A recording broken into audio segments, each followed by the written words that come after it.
So on Saturday, June 4th, 2022, I attended the Port City Volkswagen Show in Catoosa, Oklahoma. I don't think I've ever seen so many Volkswagens in one place. If you're a fan of Volkswagens, VWs, this was the place for you to be. I even noticed a few VW owners who didn't enter their cars happened to drive them to the show.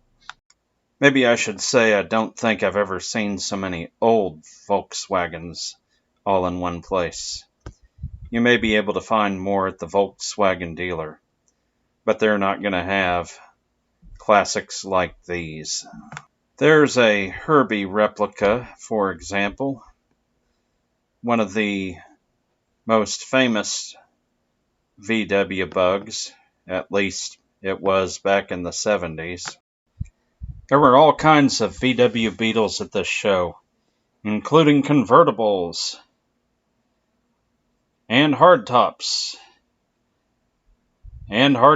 with luggage racks. This one definitely looks ready to hit the beach. There were also plenty of Volkswagen buses/vans. This included vans with camping gear on top, and vans hauling campers. There were also a few station wagons, put the wagon into Volkswagen. I thought these were pretty unique, and they have engines in the back. And even though this is probably a type of vehicle VW is not super well known for, there were some Volkswagen trucks. I believe this 1984 Volkswagen Doka, hope I'm pronouncing that correctly, came from Texas, although it originally was just European. This Volkswagen show also included some rabbits and a section with some more contemporary Volkswagens such as this Jetta. And coming up, here are some more contemporary hatchbacks. Volkswagen GTI.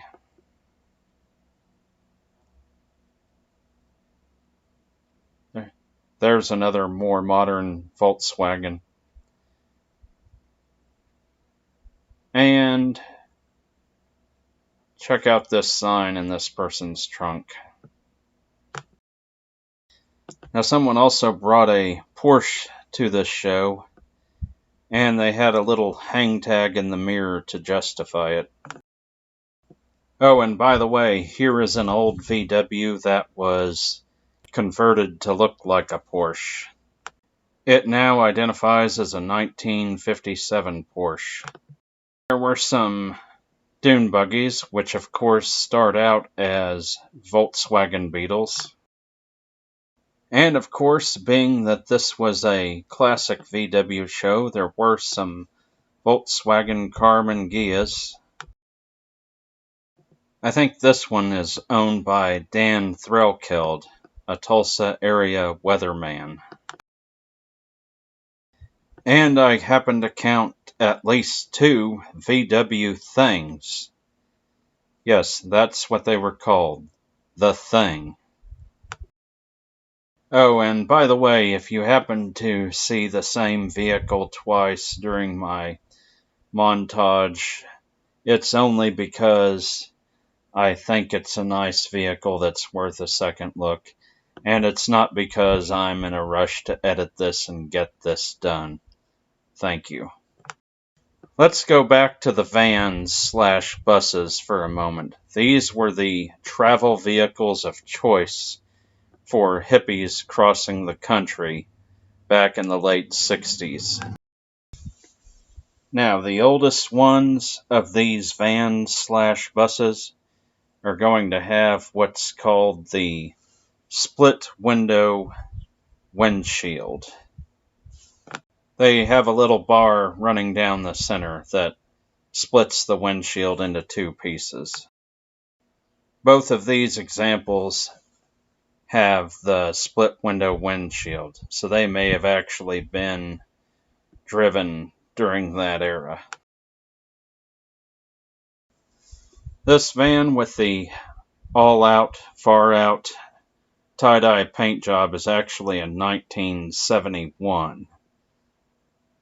That would have been 2 years after Woodstock, and you can tell by the windshield it's all in one piece, so it is not a split window model.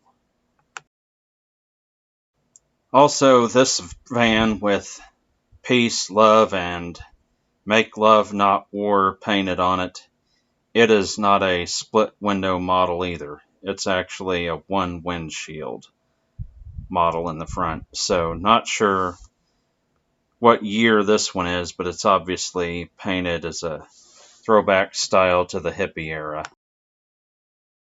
If anyone knows for sure when VW stopped making the split window buses and switched to doing the one windshield model, let me know.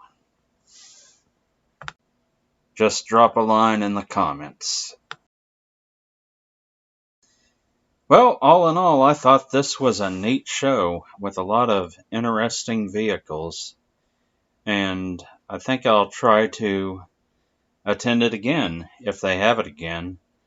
This is the first I've ever really heard of this show over in Catoosa. I don't know if they've had it before, but certainly there were a lot of vehicles. I could see it growing into a pretty big VW show with a little more time.